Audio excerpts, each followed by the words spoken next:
For those of us who are not brilliant copywriters, this is one of my favorite hacks here, the copy hacks. Could you tell us a little bit about that?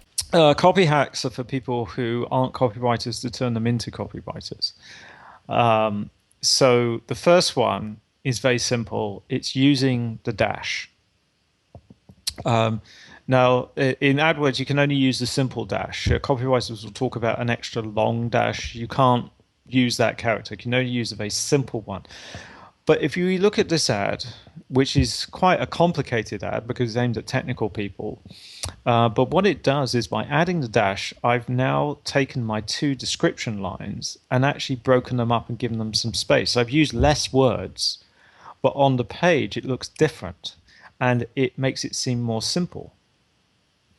So by just using the dash and getting the copy to breathe a bit, one, no one else will be doing it on the page, and two, it can convey a lot of information very quickly. So, complex words, simple definitions, free page guide, free PDF. I know exactly what I'm getting. I know exactly what I'm getting when I click. Just very simple. And as a copywriter, as a non-copywriter, you might not think about simplifying. You might think about, oh gosh, I've got to write the best line in the world ever. You don't. Yeah, and it's amazing just to see that on the screen because it is so simple, and Hmm. yeah, that's great. So the dash can come in very handy. So the second one, this one really surprised me, I must admit. Yeah, and using plus for postage and packing, and then using the ampersand, the little and this is a classic example of what we call the hanging ampersand, where it's hanging in space.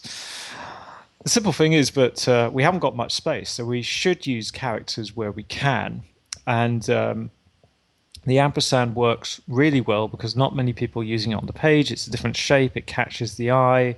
And the hanging ampersand forces you almost to look at the second line of text because we've been taught that. Our brains are taught and two things. And it adds weight, a bit of weight to what you're saying. And we're encouraging people to read the two lines then. Yes. Or at least that they acknowledge that there's something on the two lines. It grabs their attention. Now, then they may click just because I had an and in there.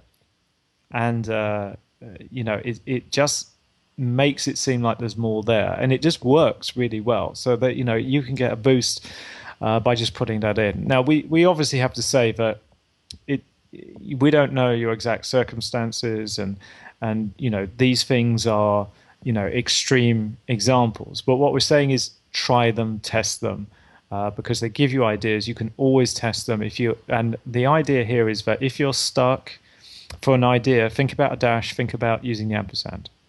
Lovely. Okay, I think we will definitely be coming back to that testing and experimentation thing because it is crucial to AdWords success, and I think fantastic hack as well. But let's move on to the next copy hack.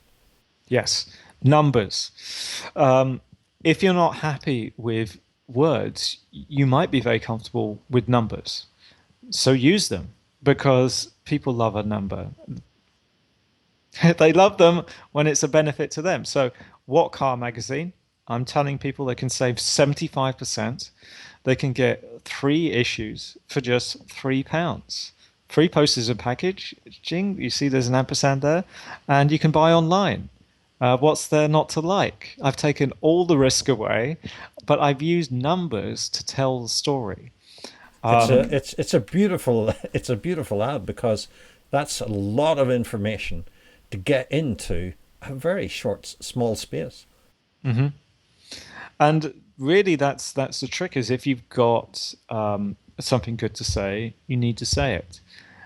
Now, the thing that's behind all of this is if you got a great product, but you don't think you can get it into a headline, well, guess what? These hacks will help you think about getting your message into a great headline without being a qualified copywriter, and you've just turned yourself into a world-class copywriter. That's great, and I think again it's one of the things that we'll come back to.